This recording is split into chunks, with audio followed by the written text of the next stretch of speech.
Hello! Hi అందరికీ. నేను ఈరోజు మీకు ఎయిర్ ఫ్రైయర్‌లో కాకరకాయ ఫ్రై తక్కువ ఆయిల్ ఏసి ఎట్లా చేసుకోవాలో నేను మీకు చూపిస్తాను. ఇది నేను ఎప్పుడు ఫాలో అయ్యే ప్రాసెస్ అనమాట. జస్ట్ మామూలుగా మనము నేను చూపించినలాగా కట్ చేసేసుకొని దాంట్లో పసుపు, కారం, ఉప్పు, మళ్ళీ ధనియాల పౌడరు, కొంచెం ఆయిల్ ఇవన్నీ యేసుకొని జింజర్ గార్లిక్ పేస్ట్ కూడా వేసుకొని మిక్స్ చేసేస్తాను. ఇక్కడ జింజర్ గార్లిక్ పేస్ట్ ఏంది ఈ కలర్‌లో ఉందని అనుకుంటారేమో. జపాన్‌లో మనకి పెద్ద ఎల్లిపాయలు దొరుకుతాయి. ఆ అల్లం, ఎల్లిపాయలు కలిపి మనము మిక్స్ చేసుకొని పెట్టుకుంటే ఇగో ఈ కలర్ అయిపోతది. అదేందో ఏమో మరి నాకు అర్థమే కాదు. దాని తర్వాత ఇలా ఒక బౌల్‌లో యేసుకొని అన్నీ మిక్స్ చేసేసుకొని నేను కొంచెం సాల్ట్ తక్కువనే యేసుకుంటా. బికాజ్ సాల్ట్ కొంచెం ఎక్కువైనా గానీ కూడా తర్వాత మనము మేనేజ్ చేయడానికి ఉండదు గదా! అందుకే తక్కువ యేసుకుంటే కావాలంటే మళ్ళీ యేసుకోవచ్చు. ఇప్పుడు ఇట్లా మిక్స్ చేసుకున్న దాన్ని నేను ఒక ఎయిర్ ఫ్రైయర్ హోల్డర్ ఉంటది కదా! దీన్ని ఏమంటారో నాకు ఐడియా లేదు. దీంట్లో నేను ఆ ప్లేట్ ఉంది కదా! హోల్స్ ప్లేట్ దానిపైన ఇది యేసేస్తాననమాట. ఆ ప్లేట్ డిటాచబుల్, అది తీసి మనం వాష్ చేసుకోవచ్చు. నేను మీకు తర్వాత చూపిస్తాను. అయితే ఇలా యేసుకున్న తర్వాత ఇది తీసుకొని మన మామూలుగా మన ఎయిర్ ఫ్రైయర్ లోపల పెట్టేసుకొని ఇక్కడ పైన చూపిస్తున్నదేమో 60 మినిట్స్ అనమాట టైమర్. 60 మినిట్స్ వరకు మనం ఎంతనన్నా పెట్టుకోవచ్చు. అంటే దాని లిమిట్. మళ్ళీ ఏమో ఇక్కడ కిందొచ్చేసి దాన్ని దీన్ని ఏమంటారో మర్చిపోయా నేను.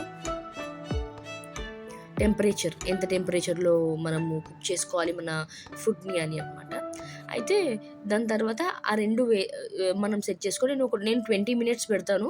ప్లస్ ఒక 150 డిగ్రీస్‌లో పెడతాననమాట అది కుక్ చేయడానికి.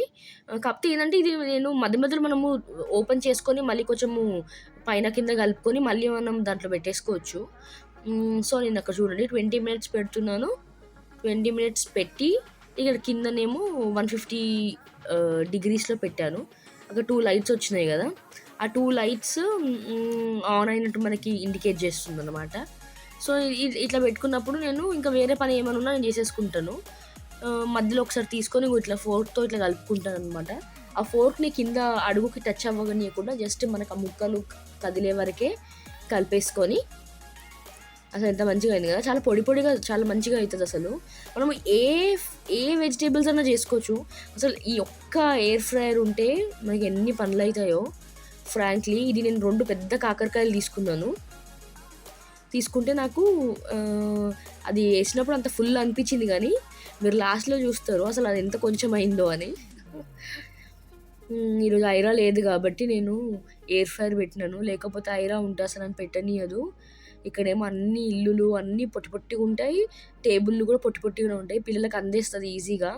ఓ పైన షెల్ఫ్, ఓ పెద్ద కబోర్డ్ లాంటివి నా దగ్గర ఏం లేవు. ఇంగో ఇది మన కాకరకాయ ఫ్రై రెడీ అయిపోయింది. నేనిప్పుడు అసలు చూడు నేనేం చేయకుండానే అది ఎంత చిప్స్ లాగా పడిపోతుంది గదా! చాలా ఇంకా కావాలంటే ఇంకొంచెం డార్క్‌గా రోస్ట్ చేసుకోవచ్చు కానీ, నాకెందుకో అంత అది ఫుల్ చాలా డ్రై అయిపోతది. నాకెందుకో అంత చేసుకోవాలని ఇంట్రెస్ట్ ఏం లేదు.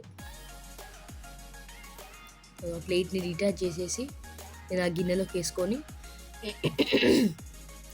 సారీ నా గొంతు అస్సలు బాలేదు. చూడండి అసలు నా వేలికి కూడా ఆయిల్ ఎంత తక్కువ అంటుతుందో అసలు. చాలా తక్కువ. నేనెక్కువ అసలు ఆయిల్ గూడా ఎయలే. అదే మనము కడాయిలో చేసుకున్నామనుకో చాలా ఆయిల్ ఎయాల్సొస్తది 2 పెద్ద కాకరకాయలకి.